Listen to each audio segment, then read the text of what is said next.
So tonight I want to talk about the 5 aggregates. So when we talk about the 5 aggregates, we understand them as points of experience or containers of experience. The 5 aggregates are form, feeling, perception, formations, and consciousness.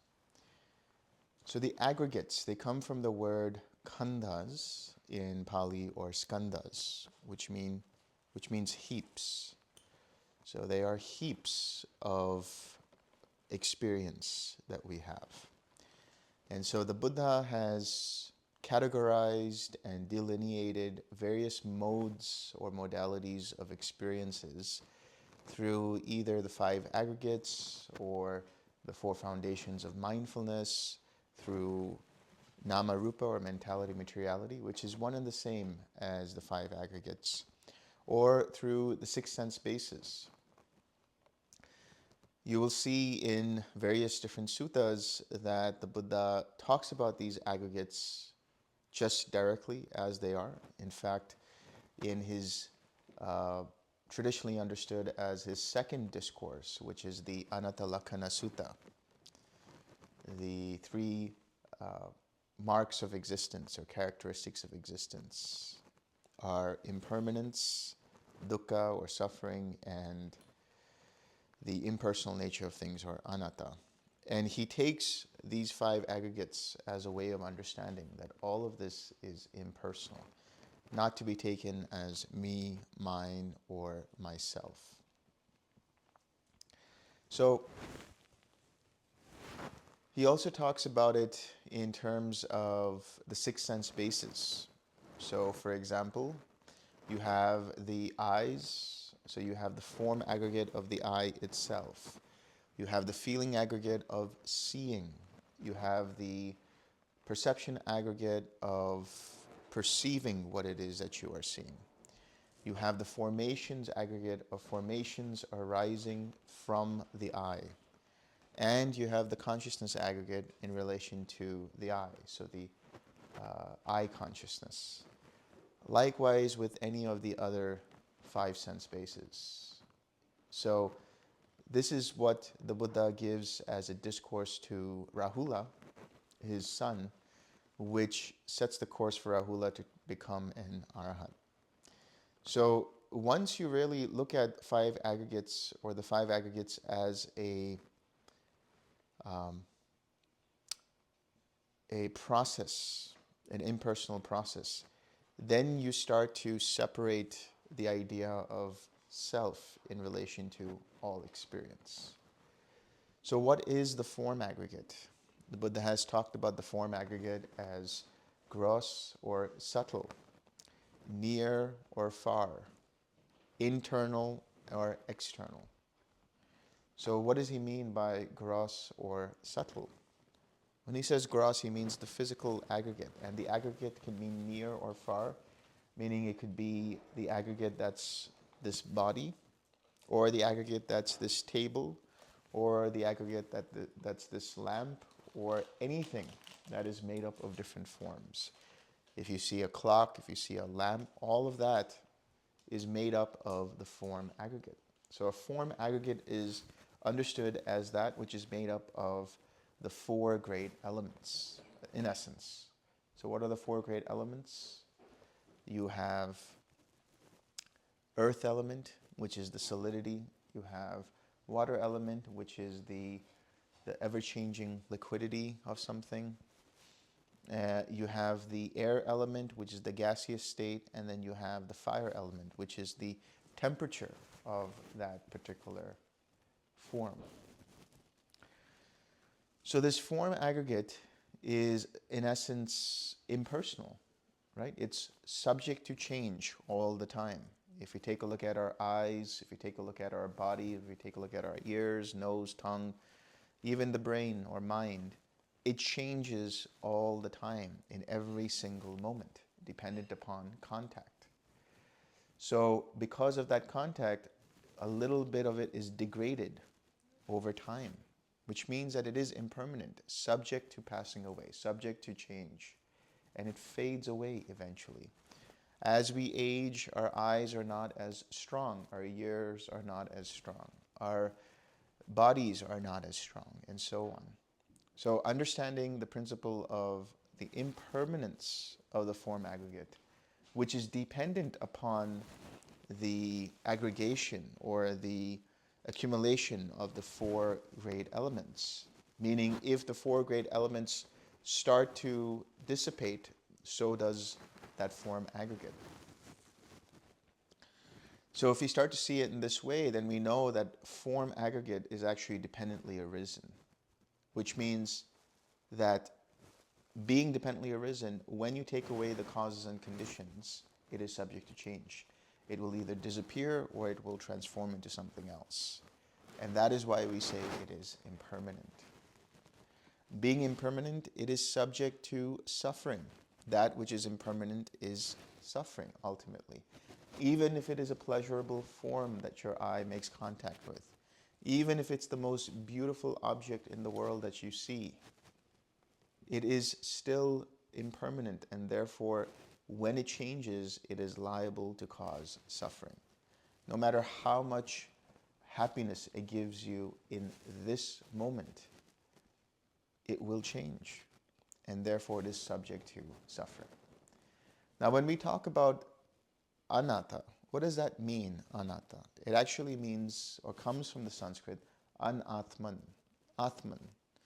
Atman means soul or self. Atman is that which is imperishable. So the Buddha never said that there is no self. But the Buddha also didn't say that there is a self. What the Buddha was referring to is he's saying, okay, during the time of the Buddha and prior to that, there's the idea of a soul, the Atma. Now, this Atma is understood as being permanent, as being imperishable, as being changeless, as being a source of happiness and the nature of all beings. So the Buddha says, okay, let's use that understanding of self as the touchstone, as the parameter to understand all of our other experiences in this world. If you take into account the form aggregate, you see that the form aggregate continues to change. It is dependent, not independent, meaning it is dependently arisen due to causes and conditions. But when that form aggregate starts to change, it will either cause us suffering, right? Or it will change and cause us happiness in that moment. But ultimately it changes again. It disappears and causes us suffering. So that which is impermanent and that which is liable to cause suffering, can it be understood as self, as Atma? No. Therefore, what the Buddha is saying is, anatta doesn't mean no self. Anatta means that which is not self. So taking the form aggregate, you realize this body is not me, not mine, not myself.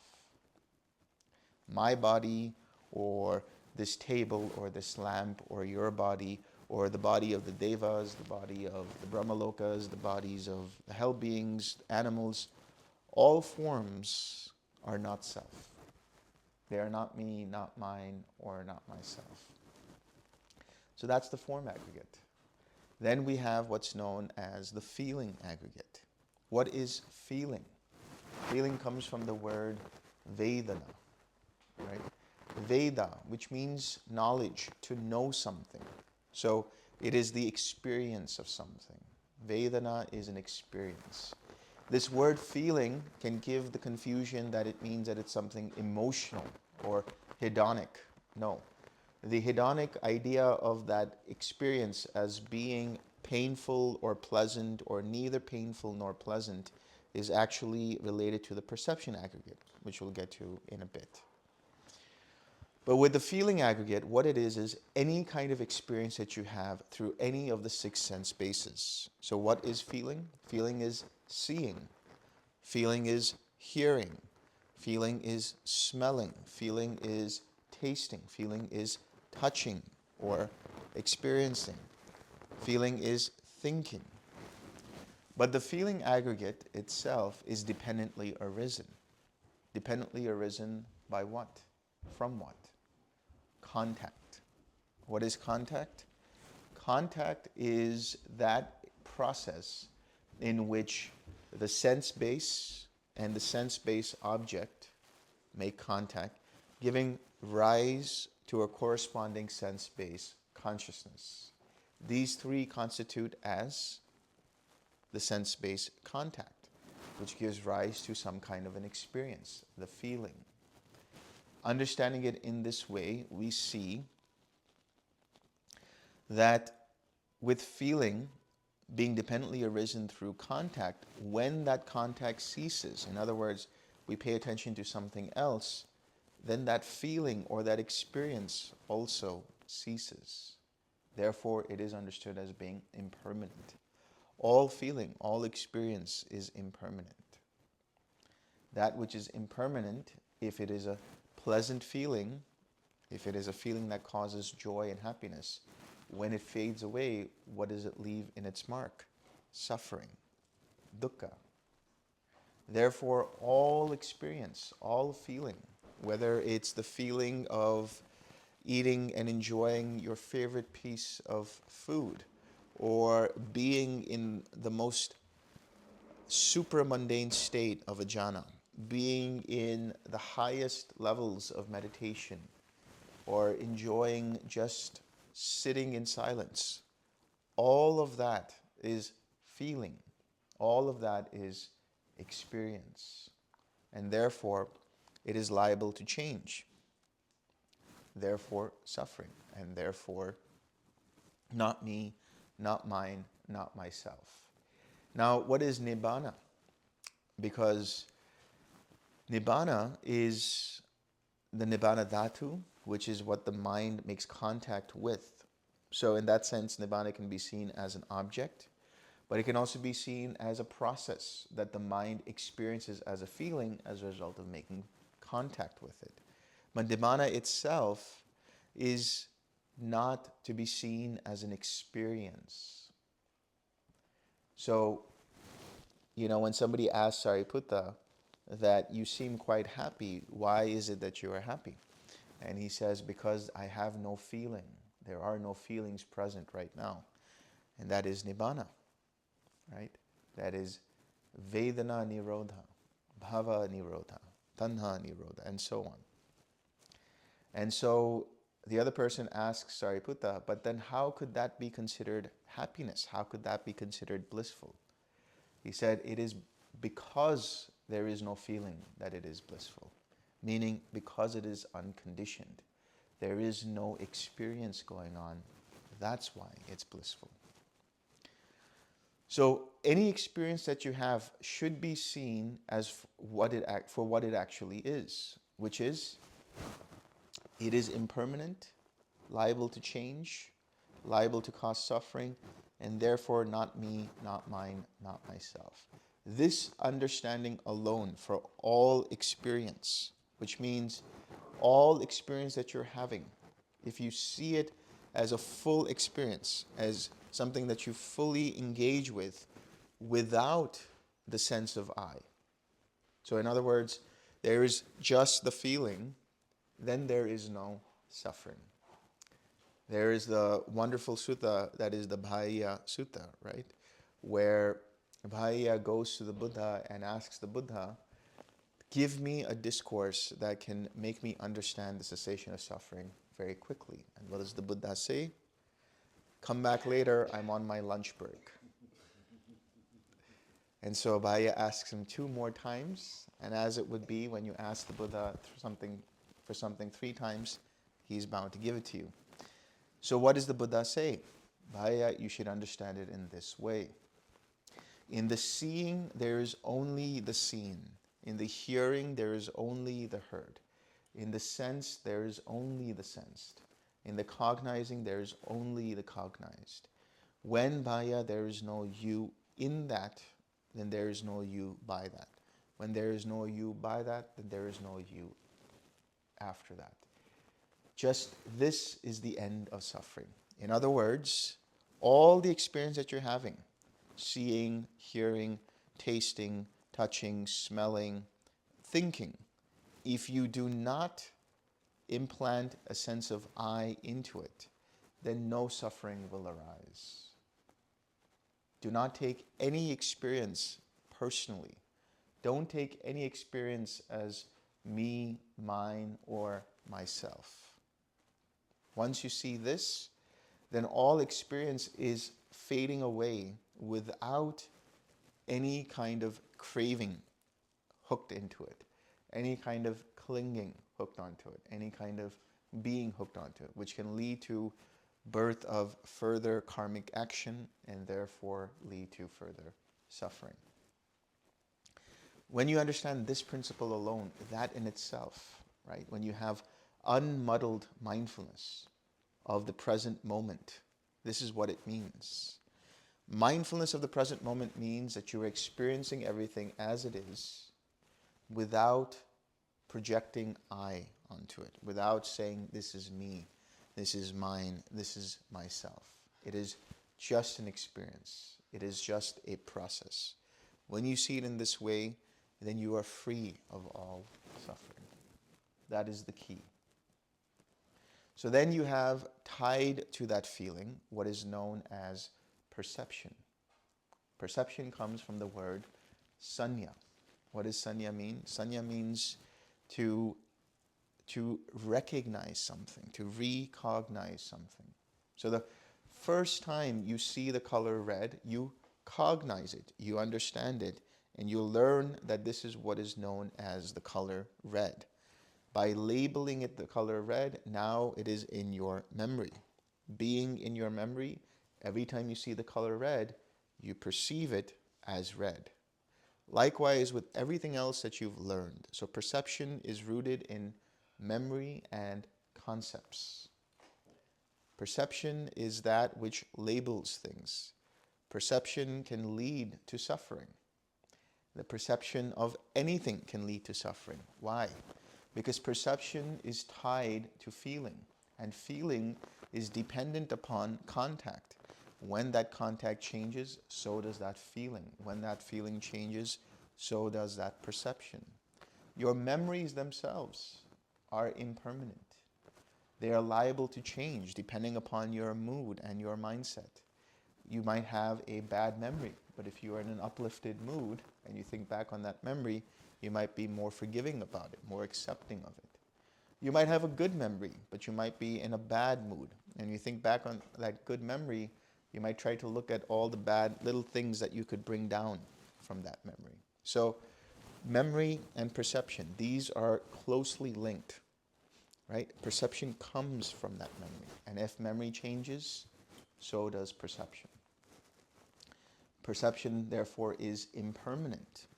And when it changes, it is liable to cause suffering. Our memories are not our own. No matter how personal they seem, no matter how emotional they are, no matter how concrete they feel, they are not ours. Memories are just experiences. Memories are just the thinking process of the mind coming about. And for us to say that it is a pleasant memory, that it is a painful memory, or it's a neutral memory, is that process of perception. So feeling is just experience. That which says that that feeling is painful, pleasant, or neutral is perception. So perception is always changing, all the time, right? Because of that, we can't say that perception is me, mine, or myself. Therefore, perception is not self. Then we come into what's known as formations. Formations come from the word sankhara. So sankhara, so sun is like S-A-N, sun is the extreme form of something or added upon. And kara is a process of making. So sankhara means to cook up something. It is the process of preparing something.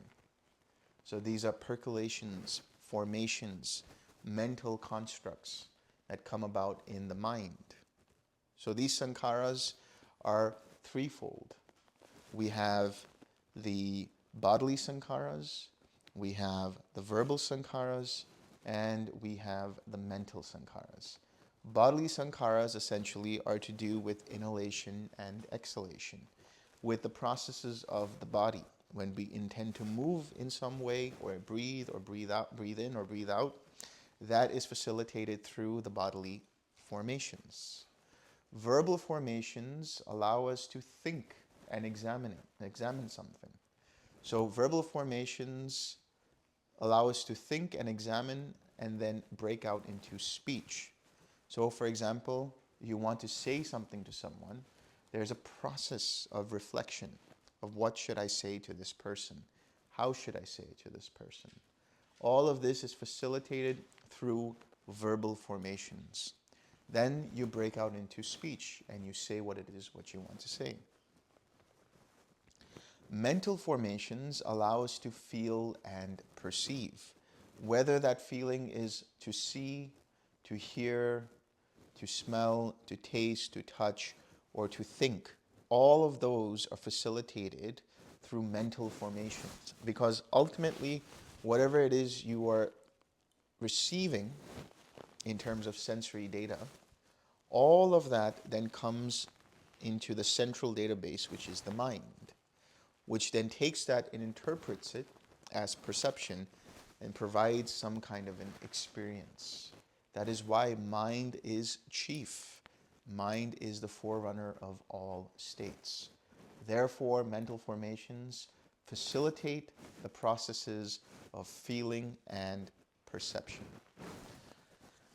Formations are dependent or interdependent with choices that we make in every given moment.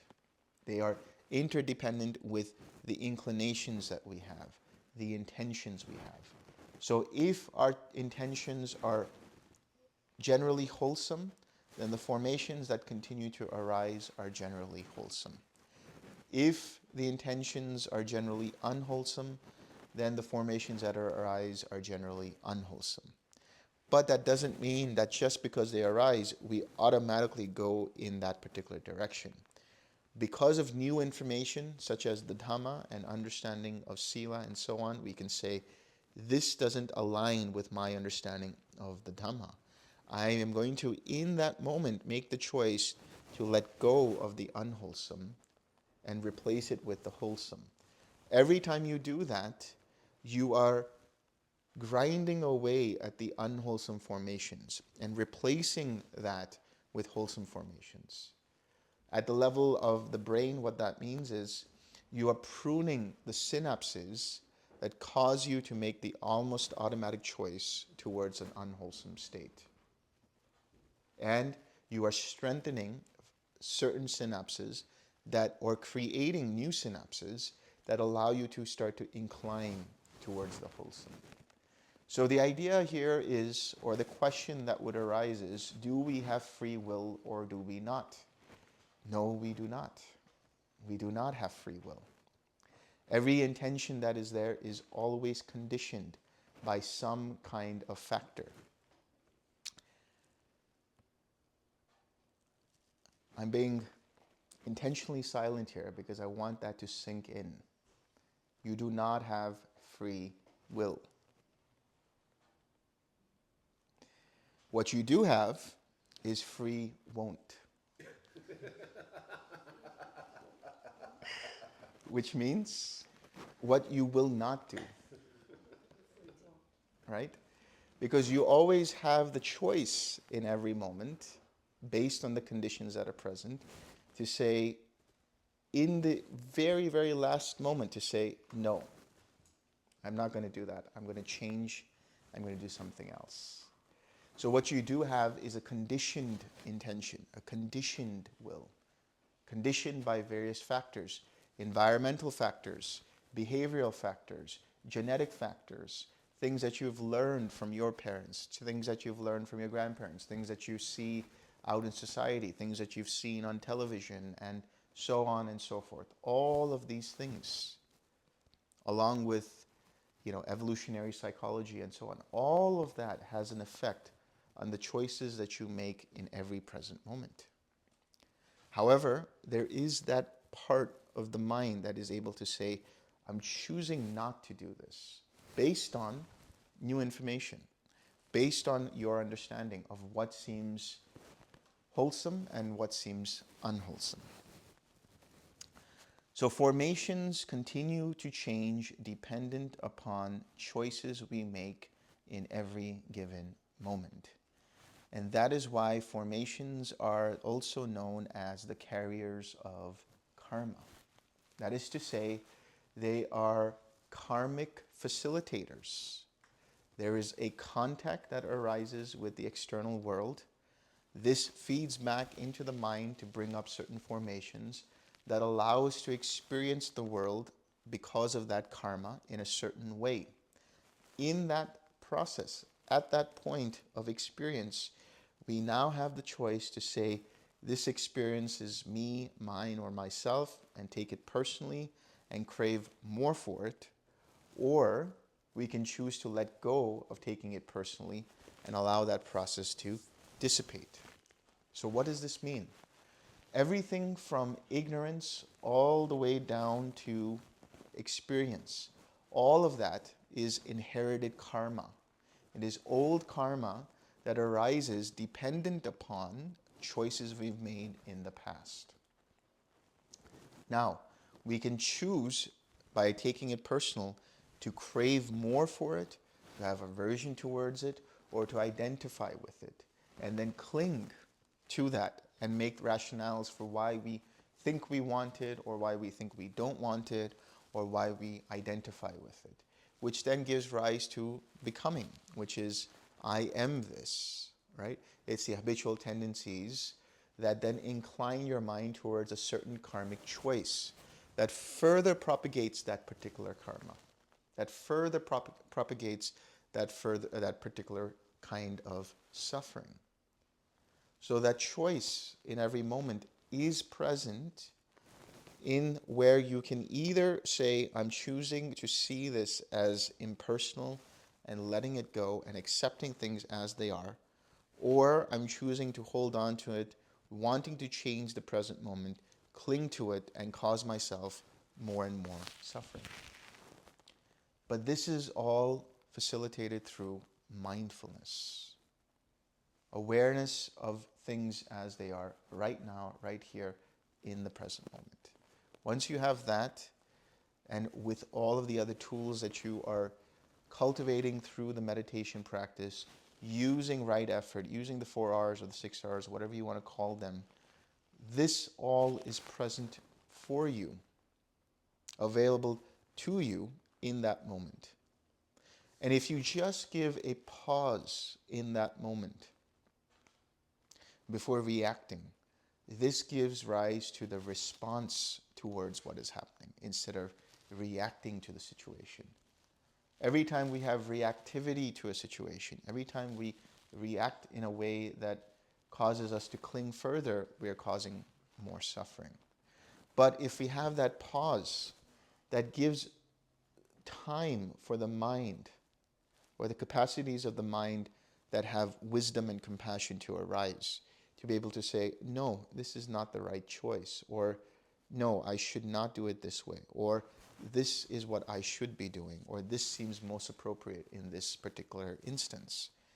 So neuroscientifically, that means that you're allowing some time for your prefrontal cortex, your executive decision-making process, to come into alignment so that it can make the proper decisions rather than being reactive. So this is the react versus response that's happening in every given moment. This is how the mechanisms allow formations to continue to change. Therefore, our choices are not our own. Our choices are not me, mine, or myself. And formations that facilitate those choices are not me, not mine, not myself. And karma itself is not me, not mine, not myself. Yes, in the morning you say, I am the inheritor of my karma, karma belongs to me, and all of these things. This is to make you more responsible. But in the absolute ultimate sense of the understanding, karma itself is impersonal, not to be taken as me, mine, or myself. Finally, we come to awareness, or vijnana, or consciousness. Vijnana, so the word jnana means, again, to know or to cognize, the knowledge of something. V is the division of something. So the consciousness here that we're talking about, the awareness here that we're talking about, is divided by, or divided between, the eyes, the ears, the nose, the tongue, the body, and the mind. So there's the eye consciousness, the ear consciousness, the nose consciousness, the tongue consciousness, the body consciousness, and the mind consciousness. So that consciousness is essentially facilitated through our ability to pay attention to something. If I tell you all to look at this particular finger, all of your attention is on this finger. So your eye is making contact with the finger, and there is a corresponding eye consciousness dependent upon that. If I tell you to pay attention to the stove, now your attention is moved there, right? Your attention moving there, the consciousness dependent upon the eye and the finger has ceased, has dissipated, and a new consciousness has arisen dependent upon your eye making contact with the stove. So consciousness changes dependent upon the placement of your attention, where you place your attention. So the process of consciousness is facilitated through the process of paying attention. That is why when we talk about the meditation, your attention wavers and goes to a hindrance, which means now there is no longer a consciousness of loving kindness or whatever the object of meditation is. Now there is a consciousness dependent upon making contact with the hindrance.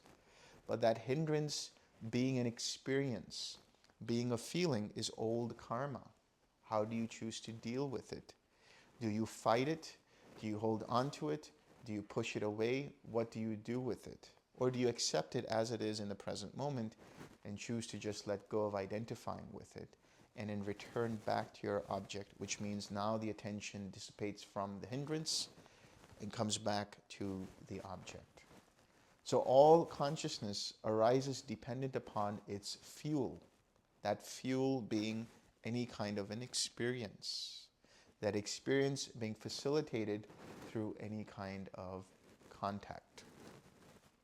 When you see consciousness dependently arisen, then you understand that consciousness is also impermanent. If you have that experience in infinite consciousness, then you will see it for yourself, the arising and passing away of infinite consciousnesses, right? Or contact going on over and over and over.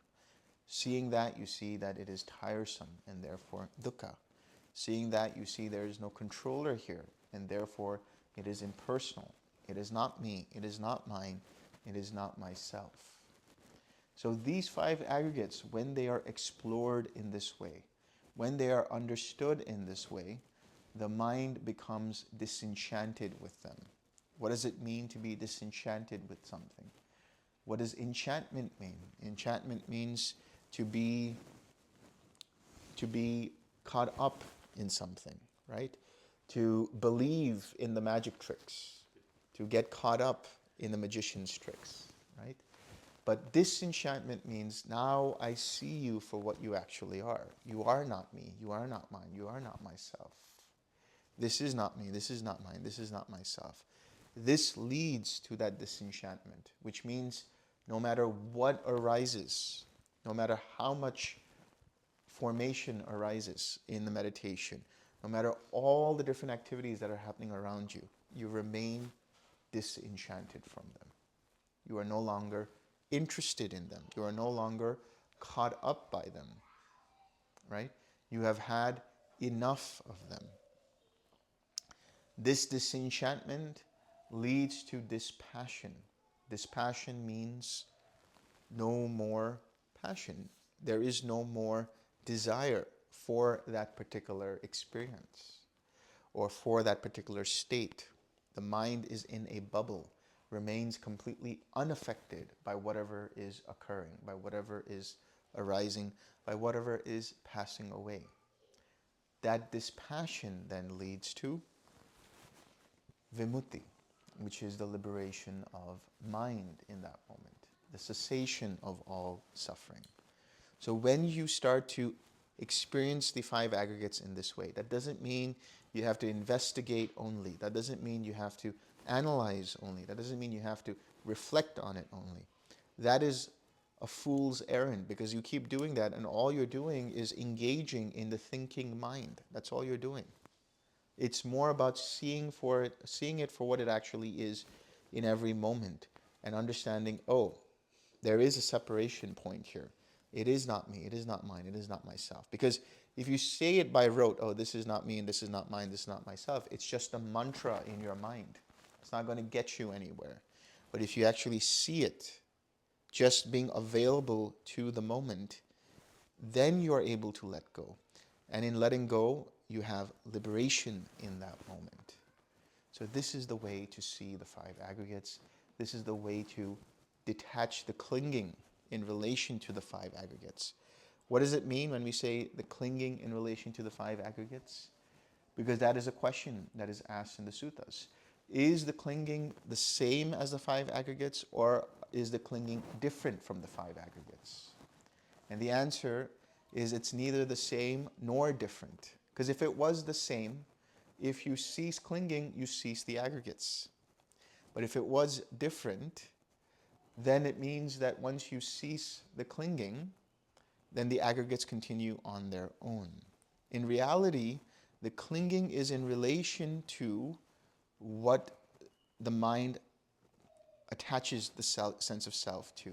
In terms of, it says, these aggregates are either mine, or these aggregates are me, or I am in these aggregates, or I am separate to these aggregates. Right? So that is the five aggregates multiplied by the 4 different kinds of self-views, which are the 20 different self-views.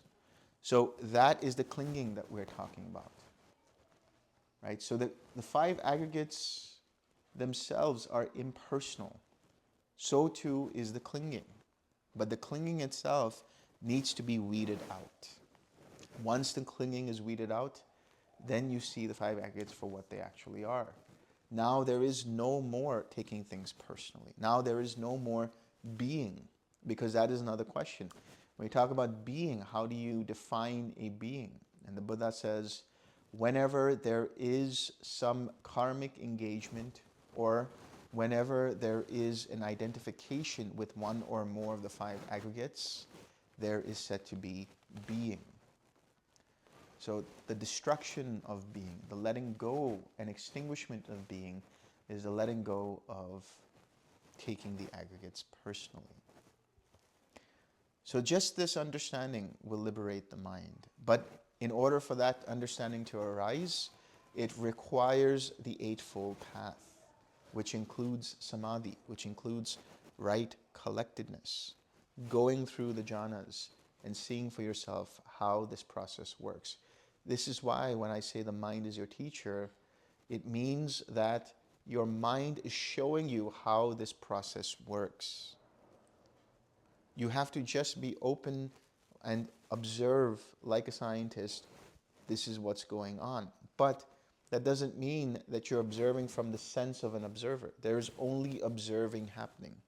Going back to the Bhaya Sutta, there is no meditator that's there. There is only the process of meditation happening. So this is what is meant by metta cognition. There is the awareness, there's a space given to the process of meditation. The mind is observing the mind meditating. The mind is observing the mind getting distracted. The mind is observing the mind 6Ring and coming back. The mind is observing the mind going into this jhana. The mind is experiencing the mind seeing loving kindness, and so on and so forth. If you create that space then you will have true progress. Otherwise, you will get stuck and attached to which jhana am I in? What jhana am I supposed to be in? All of these questions arise every time you take the practice personally. Every time you are outcome driven in relation to the practice, that means you are taking it personally. Let go of that and just let the mind do its thing. Then the progress through the jhanas is at light speed. And before you know it, when you least expect it, the mind is liberated. Now, are there any questions?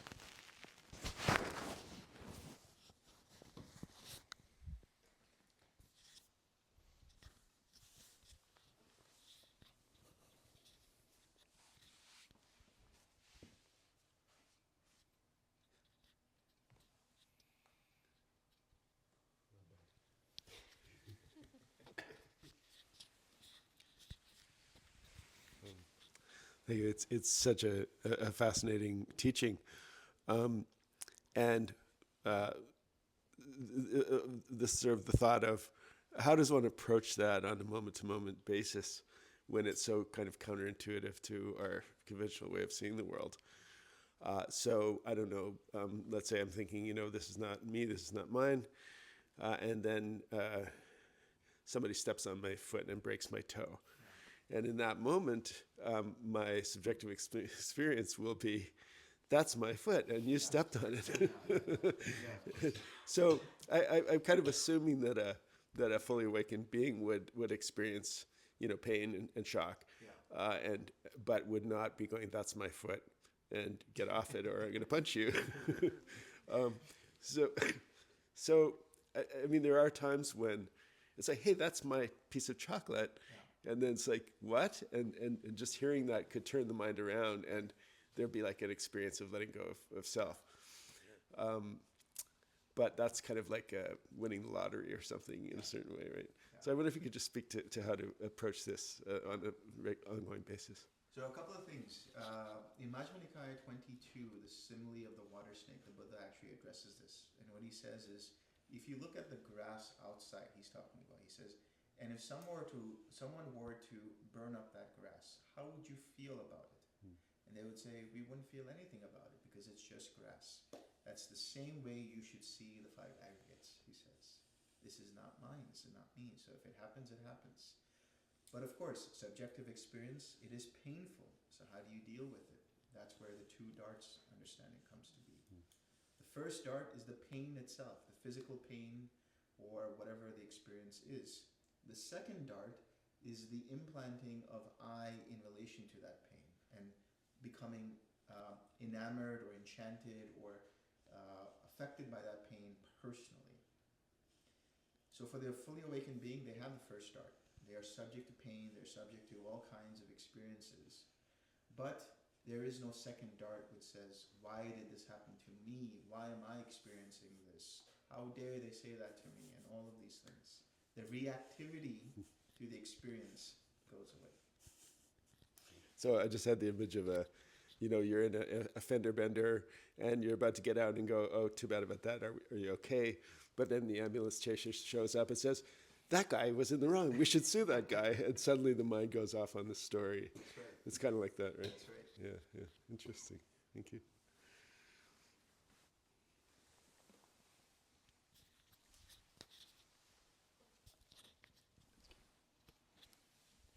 I thought the free won't thing was interesting because that was what I was struggling with when I was trying to apply the don't do anything recommendation, because it felt like I can either do as the mind is impulsing me to, or I can veto that. So it was like, I got to do something either way, but I'm not supposed to do anything.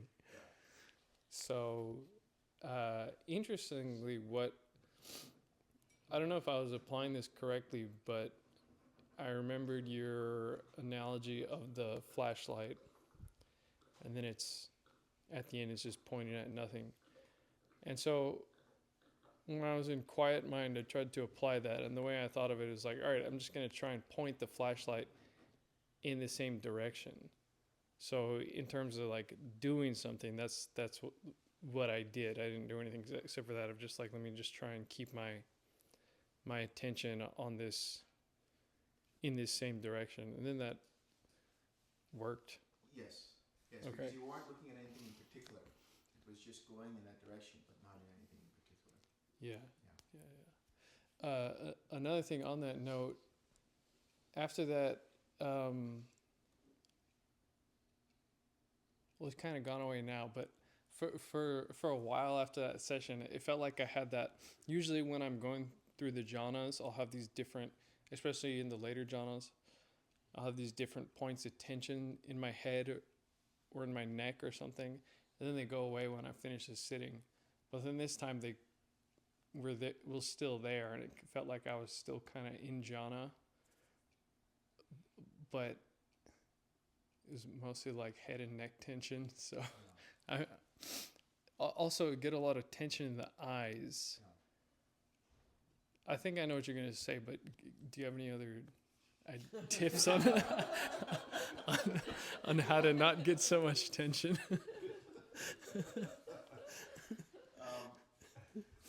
So if I understand what you're saying, and make sure I understand this correctly, you're saying that when you're in the jhana, you're experiencing pain.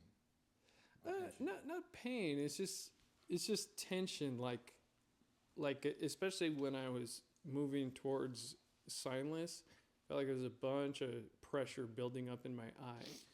It didn't really hurt. It was just concerning. Right. And then when you came out of it, was the pressure still there? Actually, no. When I went into signless, then it kind of disappeared, and it felt like I didn't have any eyes. Yeah. There's your answer there.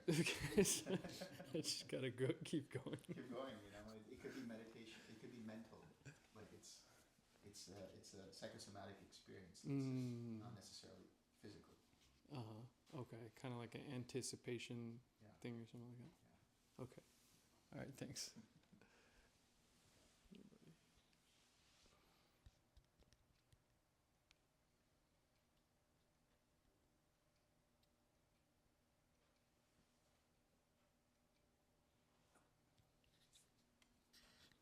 Sorry, I missed the first part. Sorry, very first part. You said that anatta is the Buddha didn't say there's no Yeah, the Buddha didn't say that there is no self. no self. But he also didn't say that there is a self. What he said is that every experience that we have, which is conditioned, is not self. It doesn't belong to me, mine, or myself. I see. Thank you.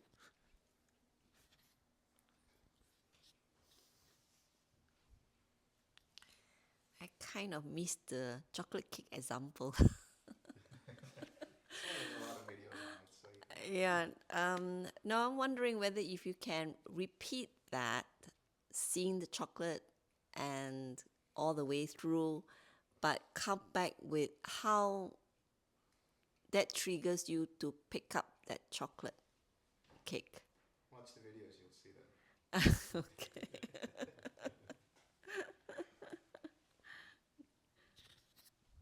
One other question: when I'm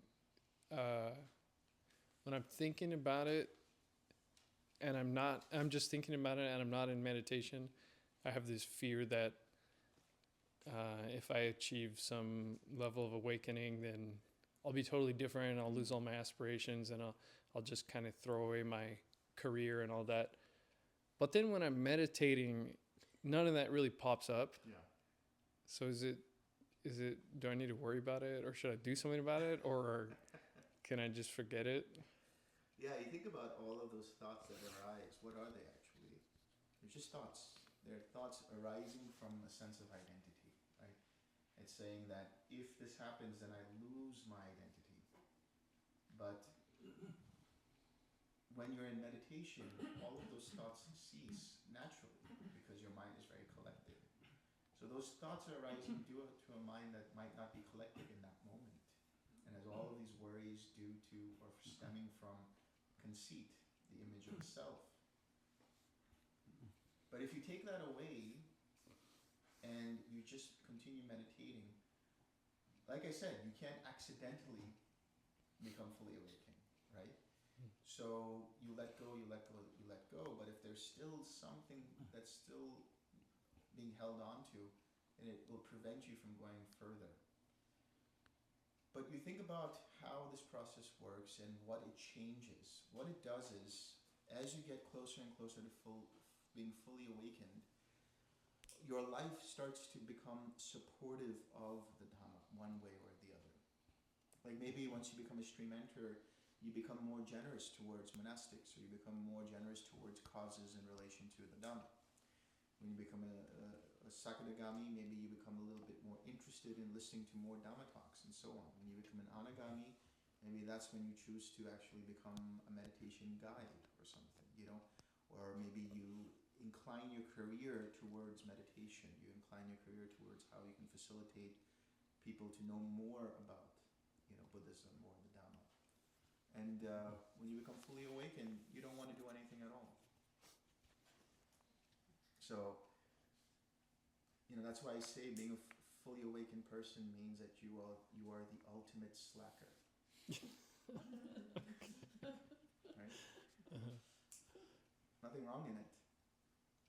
It's wrong because society says it's wrong. It's wrong because the way this world has been built says you have to be a contributive factor towards society. But once you disengage with samsara, then when you re-engage with samsara, you do it from a way that is beneficial to samsara. Okay. And more effective and efficient in being beneficial to samsara. Okay, thank you. One other thing, I feel like you mentioned this before. You were saying that because there can be a cessation that doesn't lead to a path or achievement. So then in order to kind of like try and have a cessation that does, you sort of, you like set an intention when you're in the signless state, or like right before, or you make the determination to see the links of dependent origination. I'm just trying to remember what that was. Well, I think this could have been in relation to the attainment of being able to go into cessation whenever you want. I don't know if that was related to the links of dependent origination. I have to rethink about that. Or maybe it was something about when you've had an attainment, because then you see the links of dependent origination. Yes, Is that my accurate? understanding. Yeah. Okay. So the idea is that when you will see the links of dependent origination, or even afterwards you have better clarity on how dependent origination works. So it's like, for some people, for example, one person had a wonderful cessation experience, nothing happened, and then they were walking into the bathroom, and when they came out ready to go to bed, it all just appeared to them. The links of dependent origination. So there could be a little bit of a delay too, but seeing the links and understanding dependent origination is definitely a surefire way of knowing whether somebody's had a path of fruition.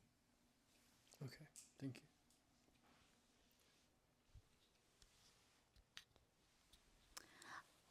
For an unawakened being, does sankhara get carried from birth to birth? Not all sankharas. It depends upon what causes and conditions are present. So some sankharas can remain dormant for eons before they're awakened due to a certain kind of cause and condition. That's how karma works.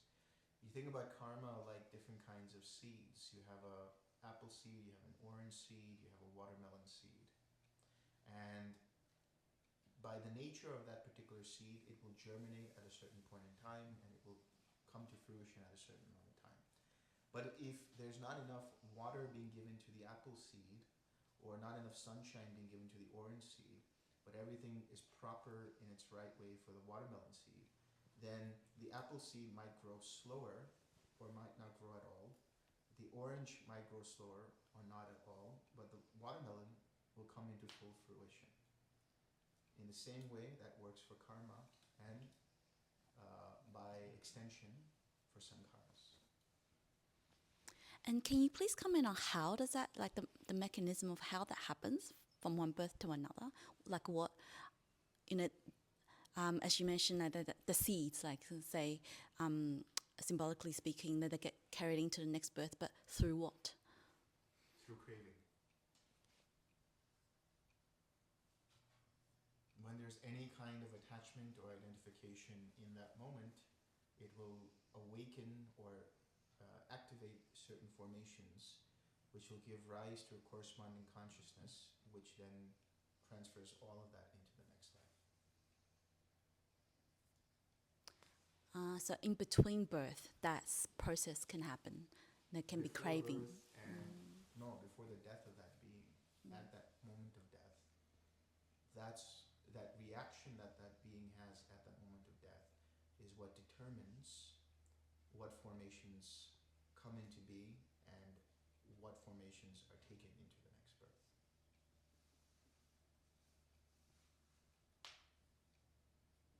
So that final moment seems to be crucial. Yes. So like even the person might have done a lot of practice and they have say 60%, you know, of their habitual tendency tend to be wholesome. But in that final moment, that arises the unwholesome, and then that kind of determines the. So that is why if you get to stream entry, then you don't have to worry about it. There's a guy named Mahanama who spoke to the Buddha and says, I'm very worried about something. The Buddha said, what? He said, you know, what if in my final moments my mind inclines towards the unwholesome and I go to hell? And the Buddha said, for someone who is a stream enterer, they have closed off all formations that can lead to a lower realm. So their mind will always incline towards something wholesome. So the security is in entering the stream.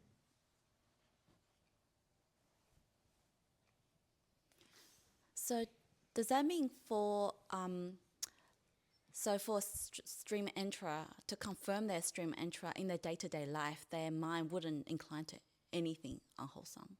No, it doesn't. That's not what it means. Okay. It means that they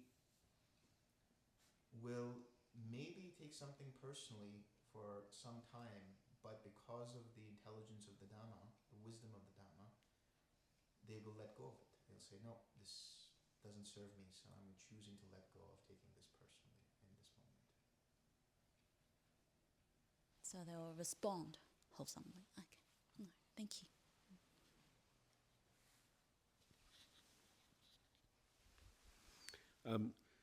Just to clarify, have you ever encountered an anagami who said, oh, I wish I wouldn't have done that. I wish I would have stayed a Sakadagami or a Sotapanna so that I could continue to enjoy the things that I enjoyed back then. Have you ever met anyone like that? No. Thank you. No regrets. That's just a cross examination. Why didn't I take the blue pill? And I'm a little concerned with the language of slacker, just because someone who might encounter this without any background information might think, oh, what? They're just a bunch of lazy people. Yeah. And I mean, my experience has been that the more awakened somebody appears to be, the more incredibly valuable their existence and the activities they do are, and also the efficiency of the activity, and in both in terms of getting a lot done, but also in terms of the outcomes, is just exponentially better than anybody who's done time management courses or something, or works really hard or has a good work ethic and so on. So I just wanted to bounce that off you. Yeah, that's a good point. I mean, when I say slacker, I really, of course, it's tongue-in-cheek, but really what it's referring to is that they don't get invested in things that other people might get invested into, right? And so such a person would be working off of intuition all the time, which means they allow intuition to guide what's going on, which makes it that much more efficient and that much more valuable to people or to samsara, because they're not invested in the awakening of other beings. They're not motivated in having a certain number of followers. They're not motivated in propagating the Dhamma. That's what it means when they're slackers. They're not evangelists. But when they do find themselves in situations where people want to know about the Dhamma, if it's appropriate or not, and they teach or they like the path or whatever it is, it's that much more effective. Thank you.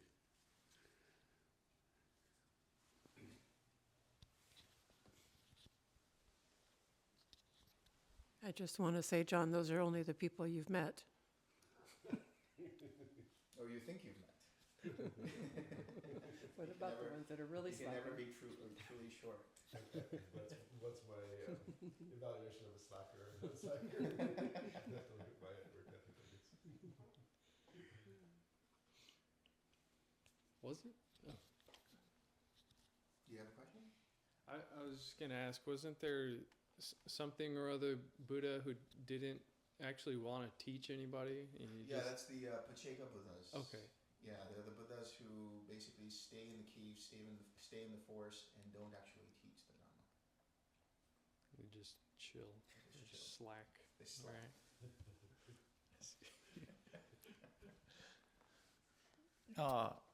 I have a question, very beginner, stupid question. I'm sorry. There are My stupid questions. this time your talk, my understanding is about 5 aggregates and happiness.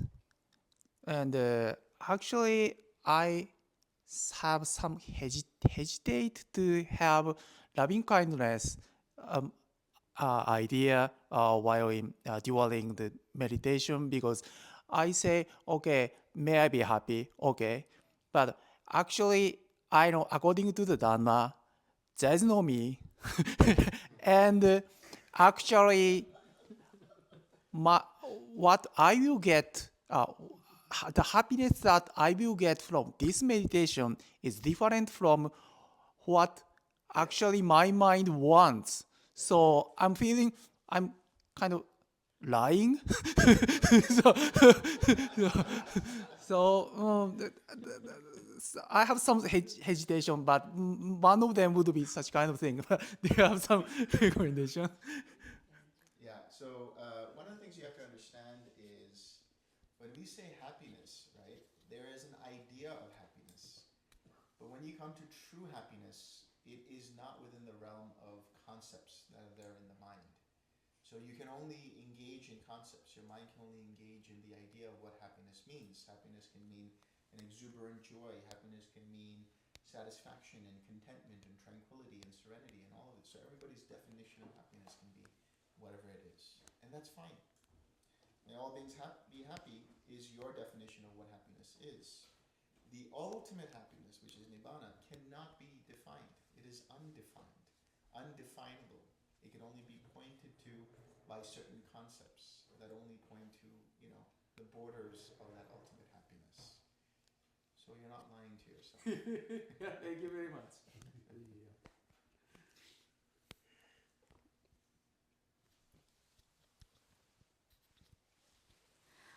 On the note of the use of language, I know like it's been mentioned quite a bit, like in the Dharma teachings, the right view, right understanding, the word right. I've also read Dharma books that like the original meaning of the Pali word of that is actually not exactly, like doesn't exactly mean right. And I was just sort of reflecting on the word right might have a connotation of this being the only way, and then everything else is wrong.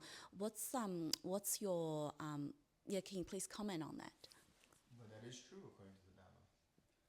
This is the only way. Does the original Pali word have other meaning, or that's the sort of direct translation? So sama can mean wholesome, sama can mean ethical, sama can mean effective, sama can mean harmonious. But when the Buddha says right, it comes from the word ritta, actually, in Proto-Indo-European or Sanskrit. Ritta means that which is like the Tao, that which is in unison with everything, harmonious with everything. So when we say right, think about the word right. When We're saying right. We're not saying it is the only thing. We're saying it's right because it is appropriate for our benefit and the benefit of others. So sama can mean beneficial. There's a beneficial view. There's a beneficial intention. There's a beneficial speech. There's beneficial action. There's beneficial mindfulness. There's beneficial effort. There's beneficial livelihood. So right and wrong doesn't mean, it is like absolute. Although the intention was to say that it is absolute. Because there is an absolute right and there is an absolute wrong. There's no gray area in terms of the ethics of it. Either you kill or you don't kill. Either you steal or you don't steal. Either you lie or you don't lie. Either you cheat or you don't cheat. Either you have a drink or you don't have a drink. There can't be, it's like that old Seinfeld joke about, what is that, the laundry? Either it's dry or it's not dry. There's no in between.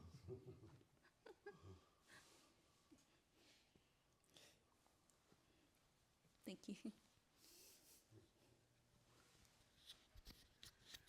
You can't get a little bit pregnant. That's right.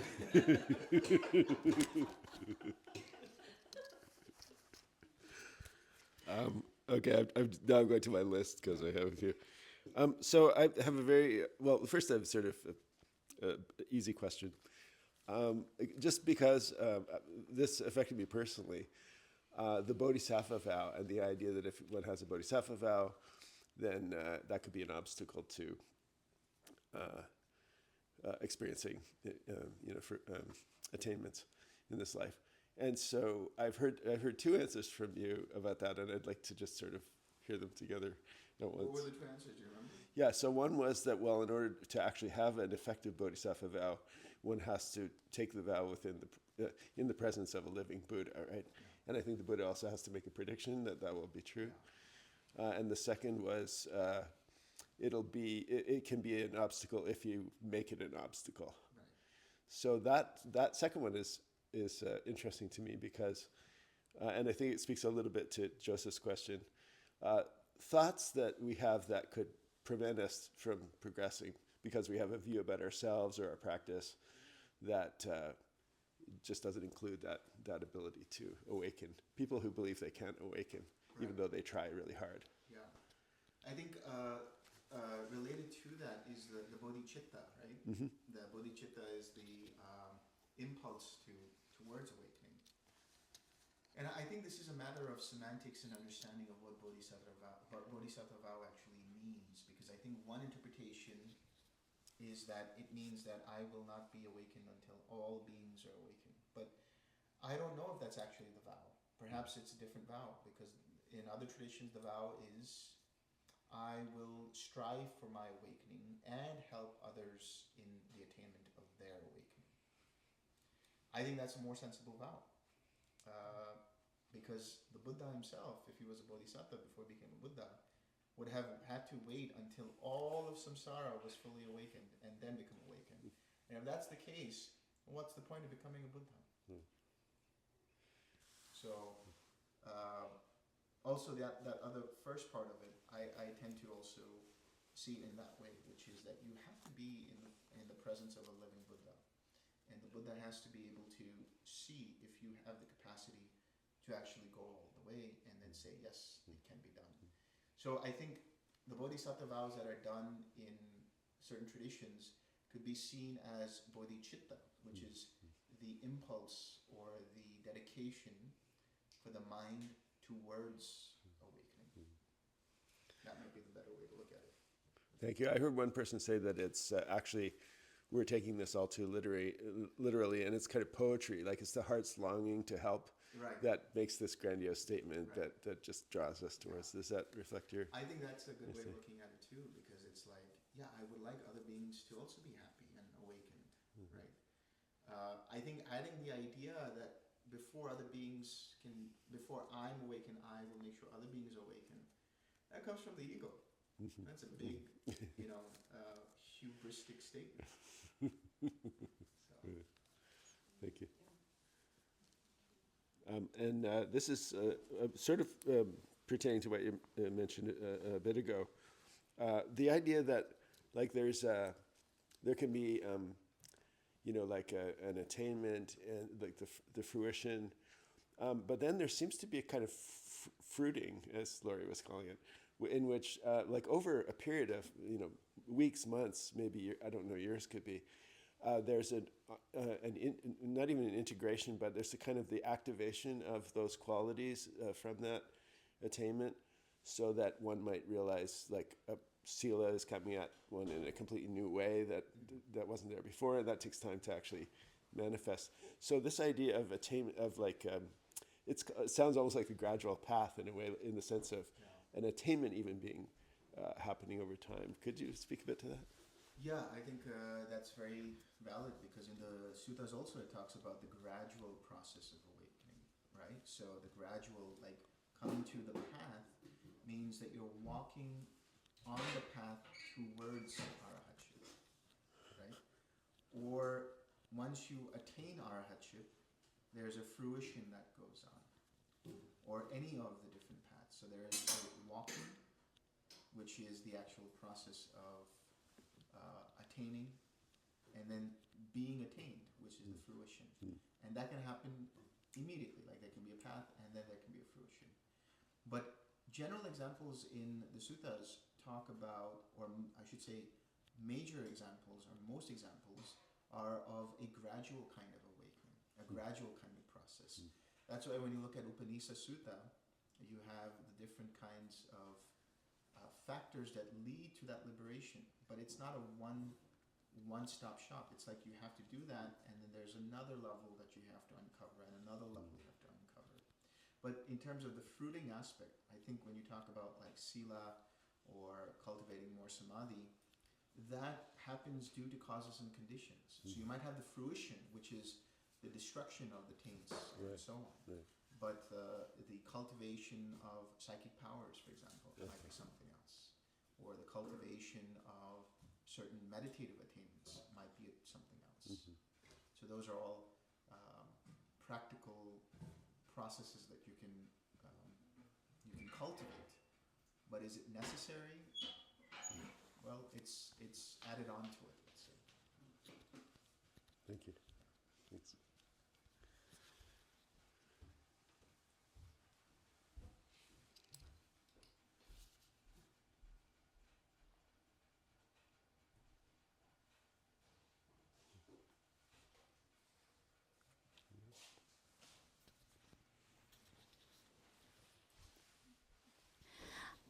I can't remember if it's at the Sotapanna level or further. There's I vaguely recall, if I remember correctly, that one becomes not attached to the rites and rituals, and does that also including precepts? No, precepts are not rites and rituals. Right. Okay. So rites and rituals are with the idea that like I'm going to pray to this deity for this much money, or I'm going to light this incense with the hope of pleasing this deity, or I'm carrying this lucky charm with me because it's going to help me in my practice or something. Those are the kinds of rites and rituals. Animal sacrifice is rites and rituals. So taking precepts is not a rite and ritual. It is a practice. It is part of sila, samadhi, prajna. So the cultivation of precepts means that when you start off the day with taking precepts, it means that you are making a commitment to be wholesome all the time. That's what it is. Okay.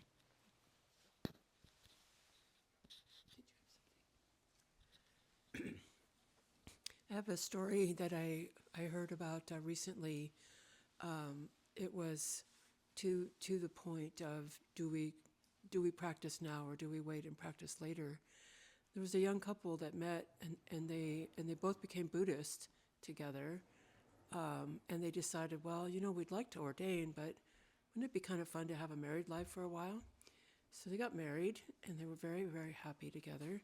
And they, meditated and all of that. And after 3.5 years, the wife died.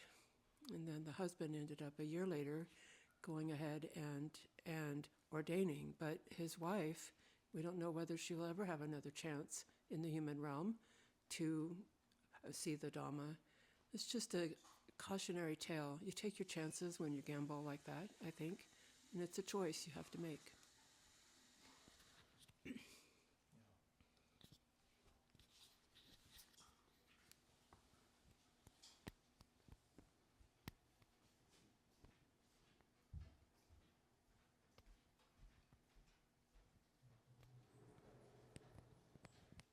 On that note, let's share some merit.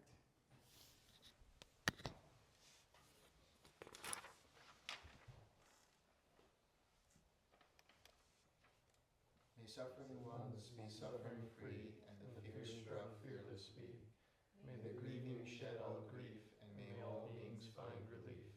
May all beings share this merit that we have thus acquired, for the acquisition of all kinds of happiness. May beings inhabiting space and earth, devas and nagas of mighty power, share this merit of ours.